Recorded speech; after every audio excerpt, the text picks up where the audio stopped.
que você prefere, trabalhar no 2D ou no 3D?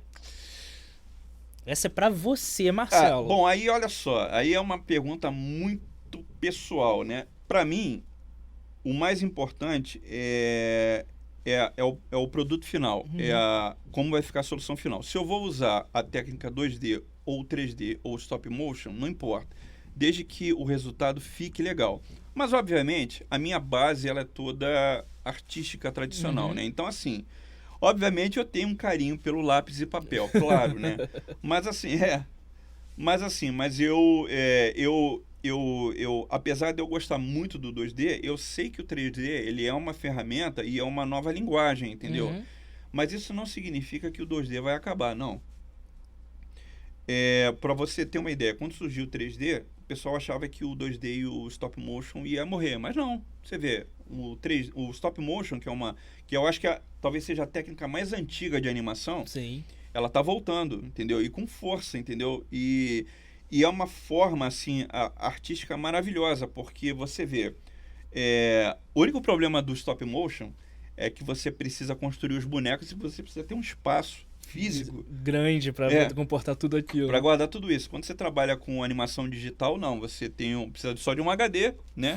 E, obviamente, programas e uma máquina boa para poder rodar os programas. Vamos lá.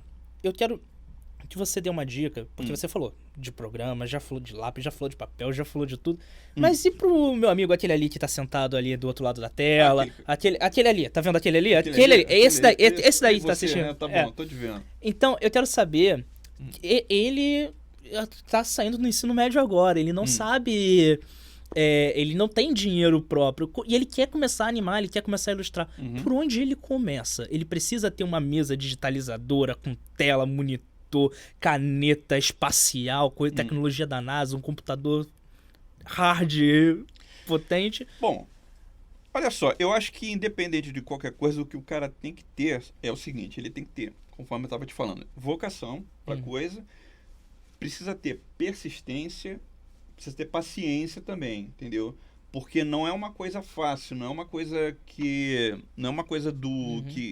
é de uma hora para outra, entendeu? Você precisa ter você precisa ser muito pé no chão com relação a isso. Então vou falando para vocês que é o seguinte, você que tem paixão para fazer animação, não pensa que você vai, de uma hora para outra já vai, não é assim, entendeu? Você precisa construir uma carreira, entendeu? E aí como é que você faz isso? Bom, primeiramente você tem que ter você tem que ir aonde você vai conseguir fazer isso, né? Você tem que fazer um curso, pode ser uma faculdade ou algum workshop que te ensine os princípios.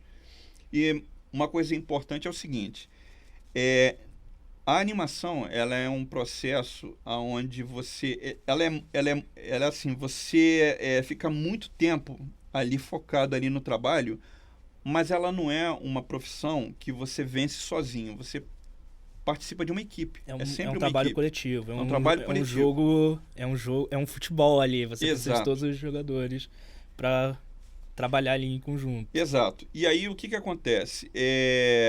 Você precisa se comunicar, entendeu? E uma coisa importante para todo artista é o seguinte, o artista ele tem que saber também, fora a questão toda artística, ele tem que saber a questão empresarial da coisa.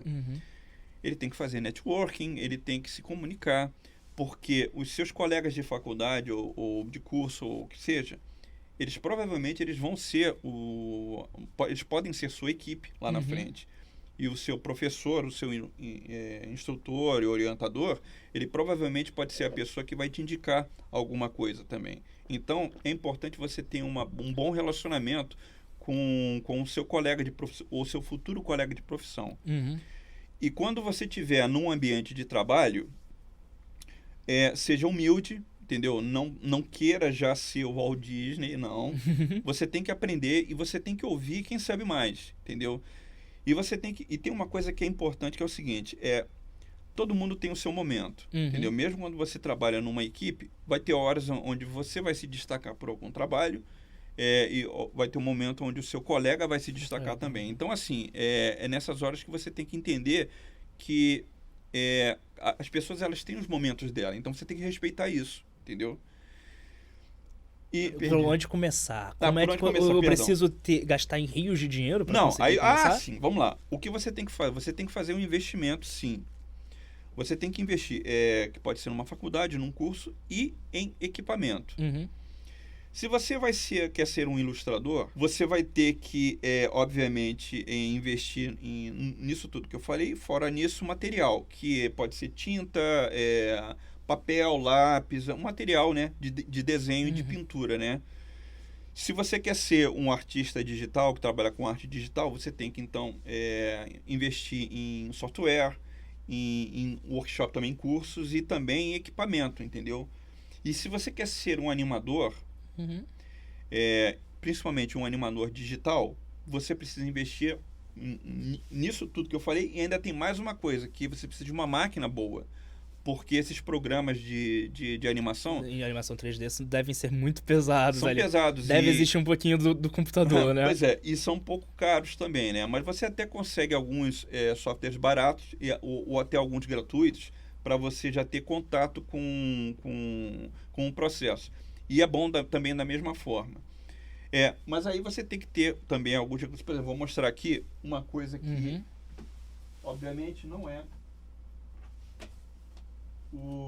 ainda se utiliza, mas não é, obviamente, o mais atual. Mas eu tenho aqui o que eles Mostra chamam... aqui para essa câmera, por favor. Aqui. Por exemplo, essa mesa digitalizadora aqui, que era também chamado de tablet, né? Só que agora o tablet, ele outra coisa. Já virou outra coisa, né? Mas aqui, ó, uma mesa digitalizadora, onde você tem uma caneta e você utiliza ela para fazer a sua ilustração digital. Obviamente, hoje em dia, já tem um outro equipamento, que é a Cintiq, onde você desenha diretamente na tela, e aí você não precisa olhar para um monitor. Porque quando você usa isso aqui, você tem que plugar no seu notebook ou no seu computador, e aí o que você estiver desenhando aqui, você vai ver aqui o cursor passando aqui. Ó. Então você vai ter... Funciona como se fosse um mouse, mas só que mais preciso, né? Exato. Porque o que acontece? Você tem controle de pressão aqui, então para quem ilustra isso é muito bom. O que acontece é que você tem às vezes uma perda sensorial daqui para cá, mas com o tempo isso daí você se acostuma e consegue nativamente arranjar uma forma de contornar isso. Exato. A Cintiq não, a Cintiq ela já é uma tela onde você vê aqui, a tela que você está vendo você já vê aqui direto, então é como se você estivesse desenhando no vidro, em cima de um vidro, né? E aí você tem uma velocidade no trabalho muito melhor. E é uma tecnologia que é usada hoje em dia na maioria das produtoras.